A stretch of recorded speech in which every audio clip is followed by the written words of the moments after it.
Ingeniero Alan y Monteverde, bienvenido sea. Pero en el mientras tanto, lo que no puede hacer el gobierno local es perder ese espacio de zona de vía, ¿no? Y mantenerlo para el transporte público. Y si el día de hoy la posibilidad era que en ese sector circularan los colectivos que hoy mueven, transportan a las personas de Florencio Varela, que se haga. Si más adelante se consigue un montón de dinero, nos volvemos todos muy ricos y nos conseguimos el mejor sistema de Siemens o el de Alstom, bueno, bienvenido sea. Pero lo que no se puede perder, que ahí sí perdemos todos, es lo que ese espacio, digamos, muy importante para las áreas urbanas, que es por donde pasaba el tren, que es la zona de vía, ¿no? Bueno, esto de piso y pliegue fue un trabajo que venimos desarrollando hace tiempo en la facultad con distintos ya en su momento estudiantes, hoy día jóvenes colegas, haciendo sus caminos, ganando proyectos por otro lado, trabajando en el exterior del país. Lo que es el sentido de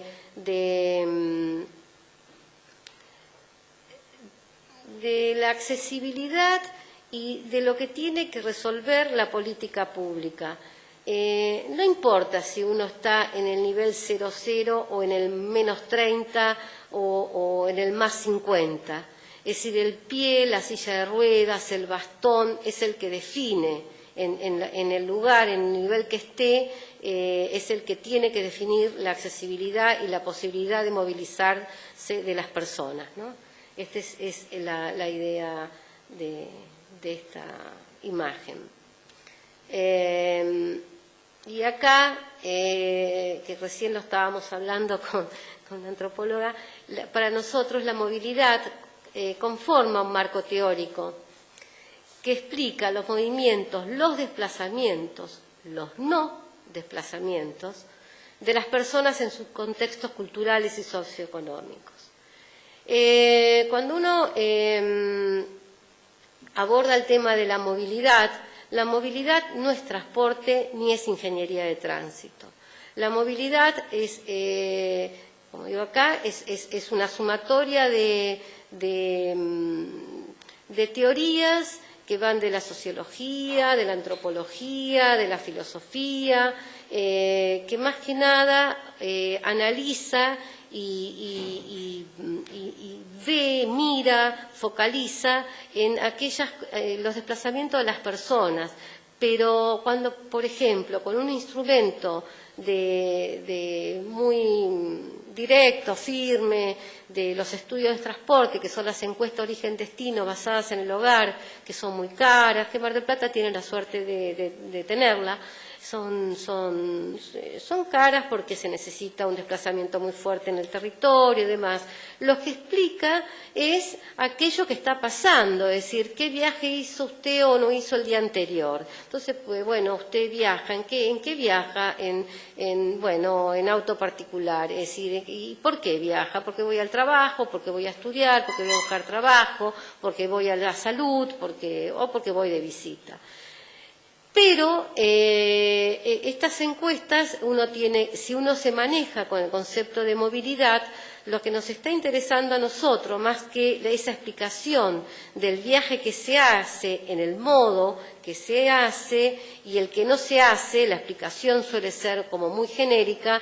Realmente uno hace un estudio de movilidad de las personas cuando empieza a ver aquellos viajes que no se hacen. La inmovilidad.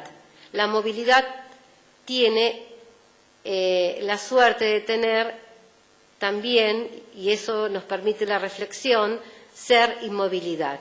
Entonces, cuando es inmovilidad, ahí tenemos que ponernos a pensar y ver qué es lo que está pasando. Por ejemplo, las mujeres siempre somos un buen ejemplo para estos casos. En La Matanza, un municipio con 1 millón, ya no sé si 500.000 habitantes, digamos, complejo, dinámico, apasionante. Bueno, en algunos lugares no hay críticas al problema, al transporte. ¿Por qué? Porque las mujeres van una vez cada 15 días o 20 días a San Justo, van al hospital. ¿Y qué hacen las mujeres con sus niños? Se van juntando en la esquina a esperar el colectivo. Entonces no importa si el colectivo tarda media hora, porque en media hora que están sociabilizando, están hablando, están compartiendo sus problemas, están hablando de sus niños, de sus cosas, y bueno, pero en realidad, ¿qué es lo que tenemos que decir nosotros respecto de eso? Que sería mucho mejor que el colectivo pasara en tiempo y en forma.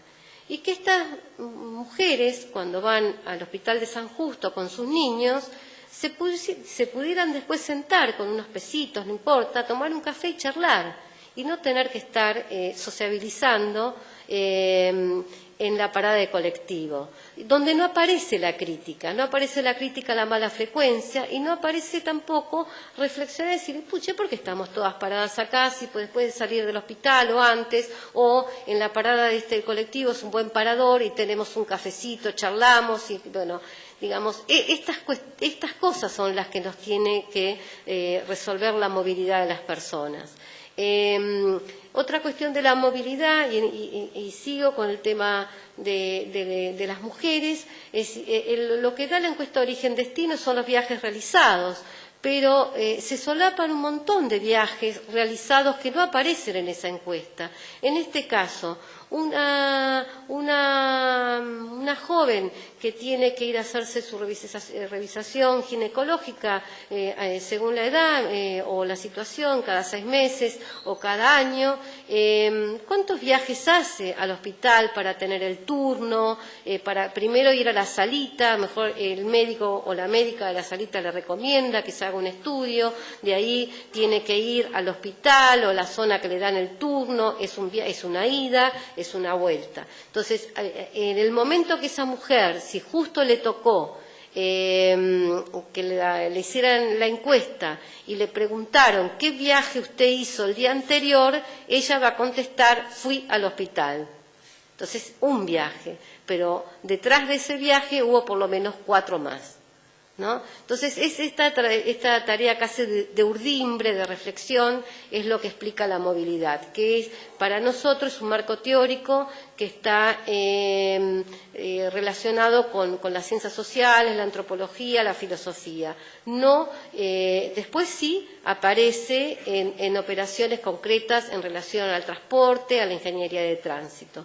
Pero antes hay cuestiones culturales muy fuertes y cuestiones políticas que no se reflexionan. Entonces, el tener la movilidad como estrategia nos va a permitir reflexionar con el grupo de familias en un barrio y demás, que no es solamente reivindicar si pasa o no pasa el colectivo, sino que sí, el colectivo tiene que cumplir, como vimos que tiene que ser regular, tiene que tener un recorrido, tiene que tener un montón de cuestiones, hasta pensamos cómo pueden ser mejor los paradores. Pero el indagar un poco más pone en duda todas aquellas las cuestiones solapadas que no se reflexionan porque se convierten en una costumbre. Entonces, cuando las costumbres no resuelven de la mejor manera la calidad de vida de las personas, ahí estamos siendo hipócritas, perversos, en tanto solución de, digamos, con el objetivo, la estrategia de mejorar la vida de las personas. Bueno, es esto lo que yo quería mencionar. Después, bueno, me gustaría que hagamos preguntas, ¿no? Y que establezcamos el diálogo, porque podemos mostrar más cosas y se vuelve algo que yo acá foco y ustedes allá, y creo que va a ser mucho más valioso preguntarnos y hablar, eso. En mi opinión, nada más, yo soy economista, me gusta la materia de transporte. Yo le dediqué a 4 o 5 años en Mar del Plata, hace 10 años que vivo digo acá, al tema de transporte. ¿Se podría presentar, por favor? Así. Yo soy Guillermo Julio Marenco, economista, y estudié transporte.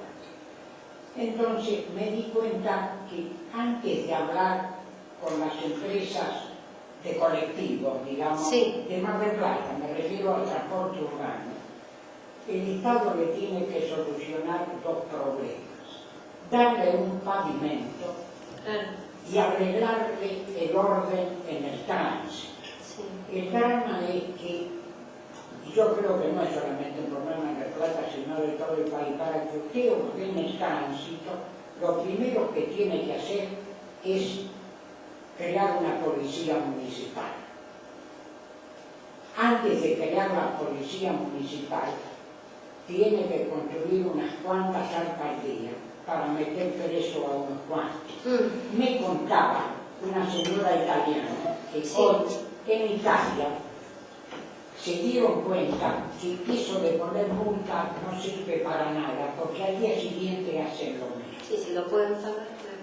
Entonces, para eso se inventaron. Yo otro día hablaba con un abogado y me dice que en Mar del Plata los jueces de falta no meten preso a nadie. ¿Para qué queremos jueces de falta? Estamos delante de la plata. Lo primero que tienen que hacer son las alcaldías, no solamente para los que cruzan la Cruz Roja, para otros delitos también. Y si no, no hay transporte posible. Claro.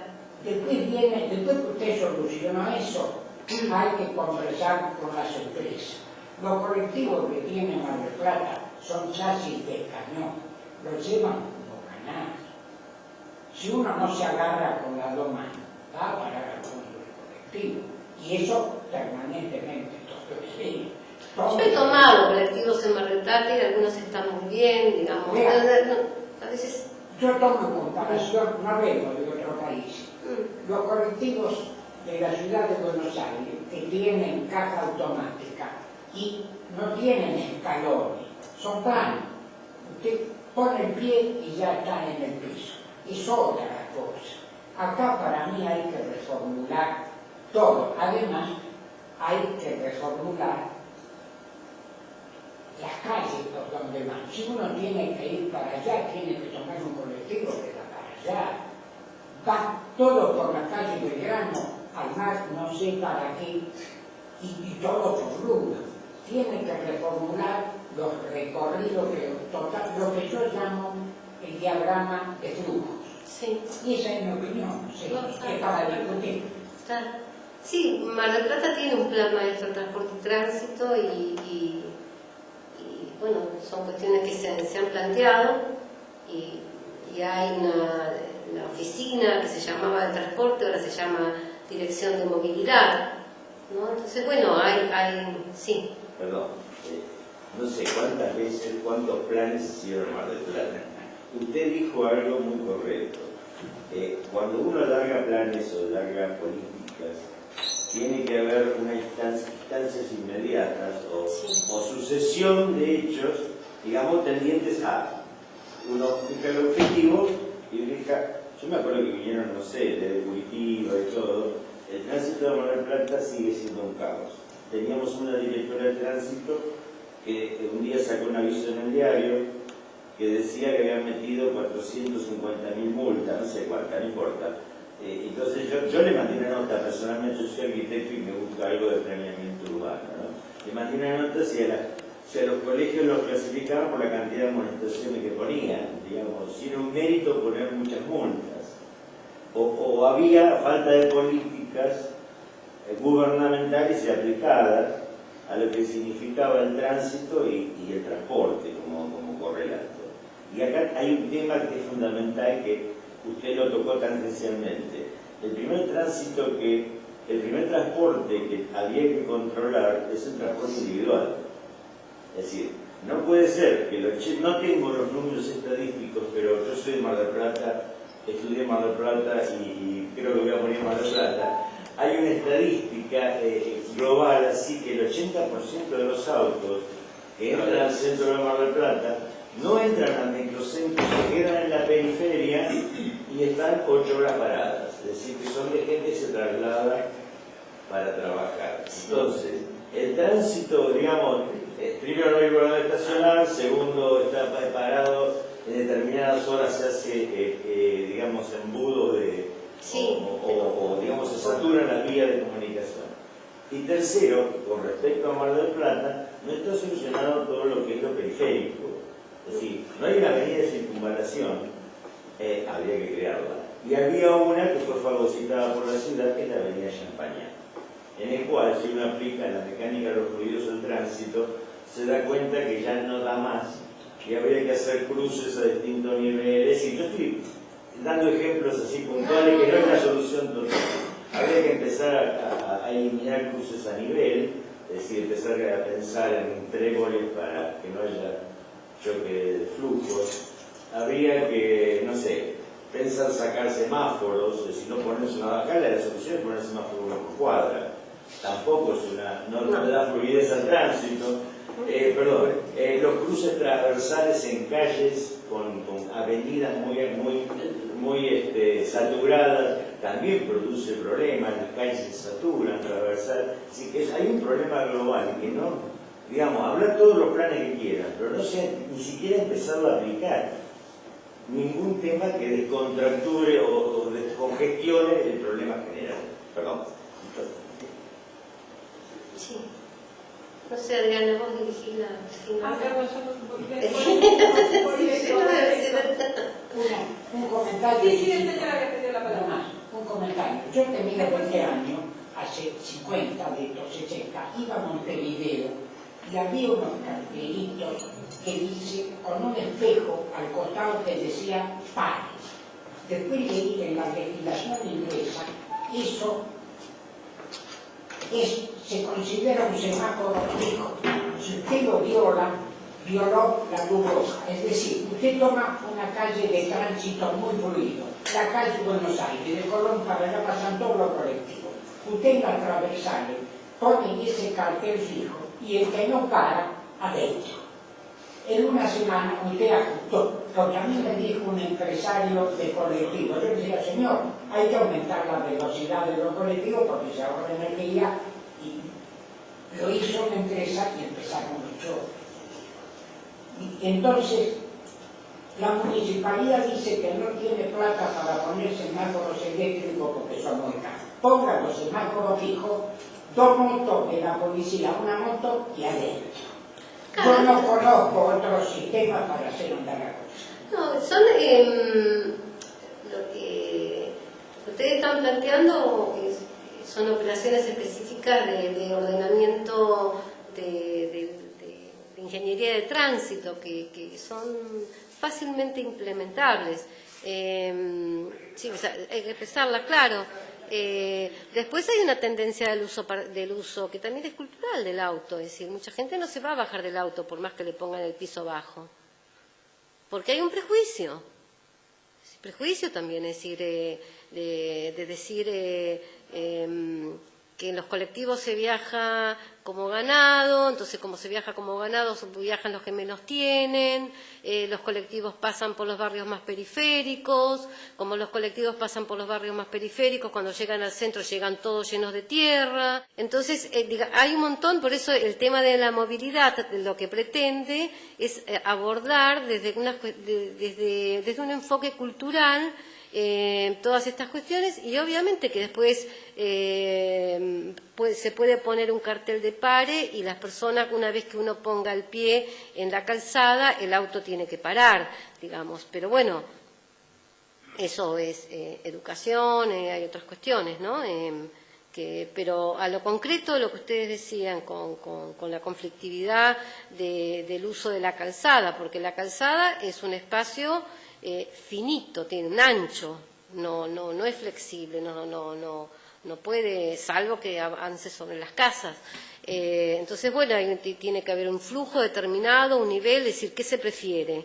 Que la gente se movilice por transporte público de personas, o se favorece a las personas que llegan con el auto y lo dejan estacionado 8 horas. Se favorece el doble estacionamiento de un lado del otro, donde interfiere con el arrime por más que el colectivero quiera ser muy educado con la pobre señora, o no digo la pobre señora, es decir, con la señora que viene con los 3 niños más la bolsa, quiere arrimar el cordón, no lo puede hacer porque quizás en la parada hay otra señora que tiene un auto de alta gama que dejó el auto parado ahí. Digamos, también la ciudad es tensión por el uso del espacio público y el Estado tiene que ordenar esas tensiones y ver a quién privilegia. En el sentido, si yo quiero que se movilicen las personas en el transporte público porque es más eficiente, es sostenible en el tiempo, hay reducción de uso de energía, bueno, todas las cosas que ustedes les quieran poner, bueno, entonces tengo que ordenar la ciudad, calificar algunas calles preferenciales o exclusivas para el transporte público de las personas. Es así de simple. Señor diputado, le voy a pedir que hagan la pregunta en el micrófono con la grabación. Y que se presenten así, sí, porque todos se conocen, pero no importa. Señor Vidal, no, bueno, por eso. Bueno, soy Juan Antonio Bilbao, muchos de ustedes me conocen. No soy joven y hace 50 años que estoy en la actividad del transporte. He estado como funcionario público y consultor durante muchos años. Creo que esta problemática que se está discutiendo hoy es larga, es vieja. Lamentablemente, nuestra sociedad y nuestras administraciones se caracterizan por un alto índice de incapacidad y falta de vocación en la definición de políticas de mediano y de largo plazo para el sector del transporte. Hablemos en líneas generales, aunque yo encuadro a todo este problema como un problema de movilidad, donde está inserto el transporte público de pasajeros como parte de ese esquema. Acá es muy largo el tema para explayarse, ¿no es cierto? Pero puntualmente voy a hacer 2 o 3 reflexiones. Hace 30 años, un poquito más de 30 años, ya se aprobó una circunvalación para Mar del Plata. La provincia de Buenos Aires aprobó un camino de circunvalación desde Santa Clara, que pasaba por la 226 a la altura del hipódromo, empalmaba con la ruta 88 y después empalmaba con la ruta 11. Sí. Pero claro, era 1980. ¿Cuántos autos había en la ciudad? Champañá, que era la circunvalación, la primera circunvalación, satisfacía los requerimientos conjuntamente con Juan B. Justo y Constitución. Pero la ciudad creció. Y en materia de transporte, yo dije que los proyectos y las políticas tienen que ser de medio y largo plazo, porque cualquier inversión en transporte tiene que tener un horizonte de 25 o 30 años. Entonces, cuando había pocos autos, había que definir las políticas e implementar las acciones con una proyección de 30 años. No se hizo nada. La autopista, la circunvalación que estaba aprobada, como no se hizo nada, creció, se urbanizó, se hicieron casas y después, por una razón elemental de costo de expropiación, no se pudo concretar. Y así estamos hoy, donde creo que Mar del Plata es una ciudad que tiene más alto índice de motorización en el país. Y tenemos Champañá congestionada, con rotondas que han superado totalmente su capacidad desde el punto de vista de la ingeniería de tránsito. Tenemos una ciudad totalmente congestionada. Hay un experto en transporte, Wilfred Owen, que dice que el transporte, que fue el instrumento básico del desarrollo urbano, hoy está asfixiando a las ciudades. A la inversa, sería un problema de rebote. Primero fue instrumento de desarrollo y hoy es un instrumento de asfixia para las ciudades. Y hay otros autores que dicen que la eficiencia de una ciudad se mide por la velocidad media de circulación. Cuando esa velocidad media de circulación urbana está por debajo de los 12 kilómetros, la ciudad es ineficiente. Y esta es una ciudad totalmente ineficiente. Y no se quieren tomar medidas de fondo para resolver. Acá, yo estaba estos días observando mis computadores y encontré documentos viejos de 10, 12 años, con planteos que le cambio la fecha y son planteos de hoy. ¿Por qué? Porque se plantearon todos estos problemas, hubo reuniones, seminarios, todo. ¿Qué pasó? Nada. Y seguimos haciendo proyectos, pero no implementamos nada. El país no puede seguir esperando, la ciudad no puede seguir esperando.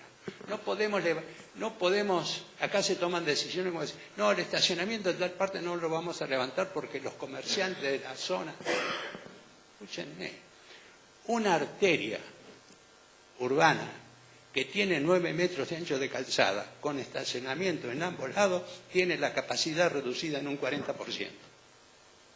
Sí, queda un Entonces, cambio. tenemos que levantar el estacionamiento en primera instancia de un solo lado, y después, como decía el señor, tenemos que poner semáforos. No, tenemos semáforos suficientes, pero tenemos que cambiar la tecnología. Tenemos que tener semáforos accionados por demanda para minimizar los tiempos de espera. Tenemos que levantar el estacionamiento en intersecciones, que no quisiera nombrarlas, algunas de ellas, donde por razón de interés de algunos vecinos se cambia la chapa. En verano se pone la chapa de prohibido estacionar porque hay más congestión. Llegó el mes de marzo, se sacó la chapa y se permite que el estacionamiento esté. Eso es de actitudes de malos vecinos. ¿No es cierto? Entonces, tenemos que tener vocación, hay que tener vocación política de definir políticas, valga la redundancia, de que estén al servicio de la ciudad. El transporte urbano es una sociedad. Piensen ustedes si en una sociedad no hubiera transporte, que el transporte fuera cero. Sería el caos de la comunidad. No se puede concebir una sociedad sin transporte. No se puede concebir. No, la ciudad no se puede concebir. No se puede concebir. Entonces, el transporte público, como se quiere en el estudio de transporte urbano de la municipalidad, priorizar el transporte público y derivar usuarios del vehículo privado al transporte público. Pero para eso tenemos que tener políticas dirigidas al transporte público. El transporte público tiene que ser, usted lo dijo bien, tiene que cumplir con regularidad, seguridad, economía y eficiencia. Si nosotros alcanzamos esos objetivos, vamos a generar un transporte atractivo. Entonces se va a empezar a producir la transferencia de usuarios del vehículo privado al transporte público. El subsidio. También se habla del subsidio. El subsidio es un instrumento que se utiliza en todas las grandes ciudades del mundo para reducir el costo de usuario, no para beneficiar al empresario, es para reducir el costo de usuario y que el usuario vaya al transporte público. No como herramienta para ayudar a la economía empresaria, sino para reducir el costo de usuario, que es la tarifa. Sí. Entonces, si no se instrumenta, si no se trabaja con seriedad y que exista continuidad en la gestión del avance de los proyectos, porque en este país ocurre lo siguiente: está fulano en el gobierno, armó un proyecto, es bueno, no interesa. Viene Pedro después, tiró todo lo que estaba el otro y comenzó con otra. Entonces nunca se logran alcanzar objetivos dentro de un plan que tenga, que satisfaga necesidades de tipo general. Nada más. Una preguntita, sí.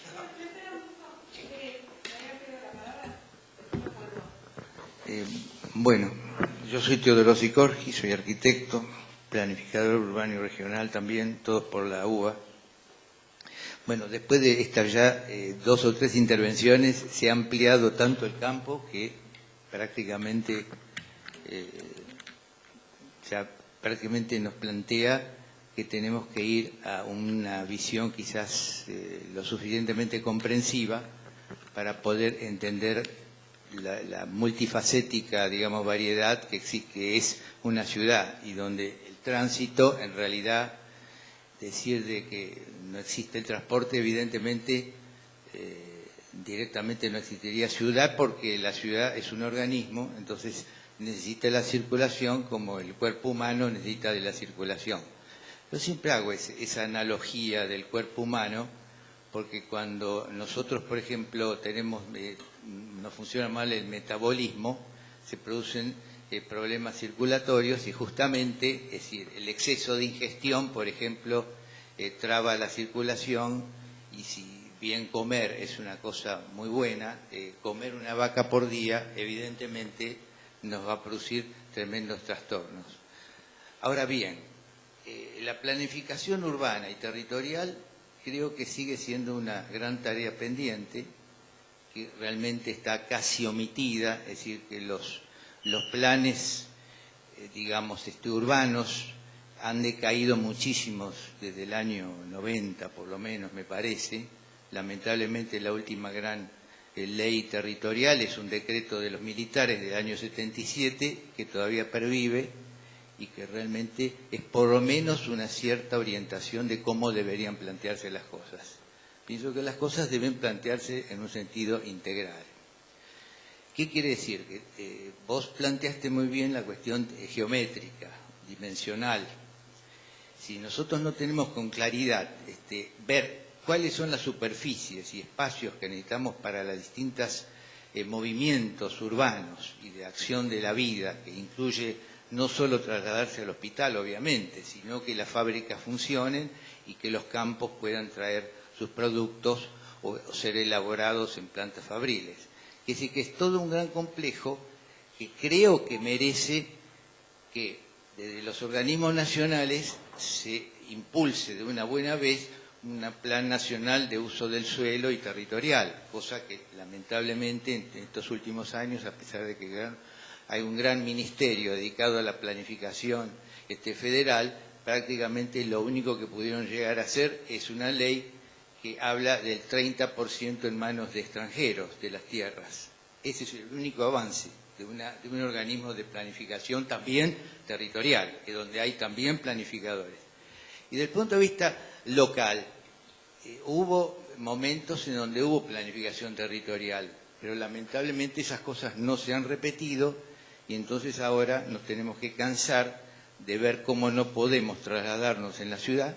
Yo vivo en Santa Clara, vengo acá, no puedo transitar por calles donde están todas estacionadas, y directamente lo que dice el señor, de que evidentemente mucha gente viene de afuera, estaciona a 5 o 6 cuadras del centro, quiere decir que tenemos